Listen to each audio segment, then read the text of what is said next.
ಏನಿದು ಬಿಸಿಲಲ್ಲಿ ಹೊಟ್ಟೆ ಹಸಿರ್ಬೇಕು ಅಂತ ಬುತ್ತಿ ತಗೊಂಡು ಬಂದ್ರೆ ನನ್ನ ಗಂಡ ಎಲ್ಲೂ ಕಾಣಿಸ್ತಾನೆ ಇಲ್ವಲ್ಲ ರೀ ಏನು ಅಂದ್ರಿ ಏನ್ರಿ ಬಂದ್ರ ಅಲ್ಲ ರೀ ಅವಾಗಿಂದ ಅಲ್ಲಿ ಇಲ್ಲಿ ಹುಡುಕ್ತಾನೆ ಬರ್ತಾ ಇದೀನಿ ಎಲ್ಲೂ ಕಾಣಿಸ್ತಾನೆ ಇಲ್ಲ ಎಲ್ಲಿ ಹೋಗಿದ್ರಿ ನೀವು ಇಲ್ಲ ಸರೋಜ ನಮ್ಮ ಕೆಳಗಿನ ಹೊಲದಾಗ ನಾಲ್ಕು ಕಬ್ಬಿನ ಸಾಲ ಹಂಗೆ ಉಳಿದಿದ್ದು ಅದಕ್ಕೆ ನೀರು ಉಡ್ಸಕತ್ತಿದ್ದೆ. ಹಾ ನೀರು ಉಣಿಸೋದು ಆಮೇಲೆ ಇರ್ಲಿ ಹೊಟ್ಟೆ ಹಸಿರ್ಬೇಕು ಮೊದಲು ಊಟ ಮಾಡಿ ಬನ್ನಿ. ಅಂತ ಏನು ಸ್ಪೆಷಲ್ ಅಡಿಗೆ ತಂದಿ ಇವತ್ತು? ಹಾ ನಿಮಗೆ ಏನ್ ಬೇಕು ಅನ್ಸುತ್ತೋ ಅದೇ ಅಡಿಗೆನೆ ಮಾಡ್ತಂದಿದ್ದೀನಿ. ಹೌದಾ? ಹೌದು. ಹಾಗಾದ್ರೆ ನನಗೆ ಅದು ಬೇಕು. ಬೇಡ ಬೇಡ ರಾಯರೇ, ಅದು ಬೇಕು, ಕೊಡ್ತೀಯಾ? ರೀ ರೀ ರೀ ನಿಮ್ಮ ನಾಟಕ ನನಗೆಲ್ಲ ಗೊತ್ತು, ಅದು ಹಾದಿ ಬೀದಿಲಲ್ಲ ಮನೇಲಿ ಅಷ್ಟೇ. ಈಗ ಊಟ ಮಾಡಿ ಬನ್ನಿ ನೀವು. ಅದೆಲ್ಲ ಈಗಿಲ್ಲ ರೀ.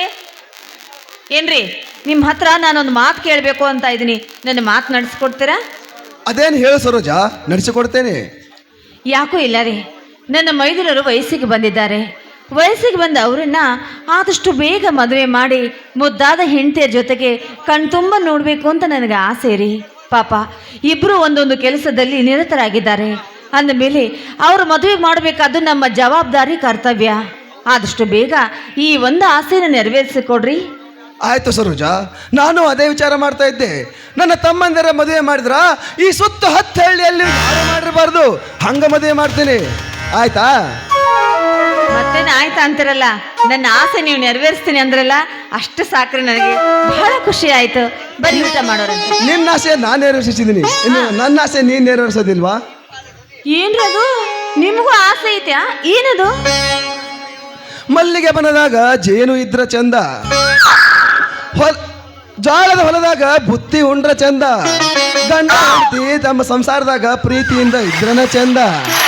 ಈ ನಿನ್ನ ಕೆಂದುಟಿಯಿಂದ ನನಗ ಈ ಮುತ್ತನ್ನು ಕೊಡಬಾರ್ದು ಏನ? ಹೌದಾ ಪತಿದೇವ, ನಿಮ್ಮ ಆಜ್ಞೆ ಮೀರುದುಂಟೆ?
ಏನ್ರಿ ಏನ್ರಿ ಏನಂದ್ರಿ? ಹಾ ಹೇಳು. ಏನೋ ಬೇಕಂದ್ರಲ್ಲ? ಸಿಹಿ ಮುತ್ತಿನ ಕಾಣಿಕೆ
ಆಗೈತಿ, ಮದುವೆ ಆಗಿದ್ದು ಆಗೈತಿ, ಇನ್ನೇನು ಇಷ್ಟ ಹೊಸಾದು ಅಲ್ಲೇನ್ರಿ? ನಮ್ಮ ಮದುವೆಯಾಗಿ ಎಷ್ಟು ವರ್ಷ ಆಯ್ತು? ಅಲ್ಲಿ ಮೈಕ್ನಾಗ ಹೇಳ್ರಿ. ಅಲ್ಲ, ನಮ್ಮ ಮದುವೆಯಾಗಿ 10 ವರ್ಷ ಆಯ್ತು, ಈಗ ನನಗೆ ಇಷ್ಟ ಅನ್ಬೇಕಾ? ಅಯ್ಯೋ 60 ವರ್ಷ ಆದ್ರೂ ಇಷ್ಟಾನೇ. ಹಾ ಹಾ, ನನ್ನ ಗಂಡ ಅಂದ್ರೆ ಏನು? ಹುಣಸೆಗಿರ ಉಪ್ಪಾದ್ರೂ ಹುಳಿ ಉಪ್ಪಾಗಂಗಿಲ್ಲ. ಡಾಕ್ಟರ್ ರಾಜ್ಕುಮಾರ್ ಇದ್ದಾಗ ನನ್ನ ಗಂಡ. ಹೋಗೋಣಂತೀರ?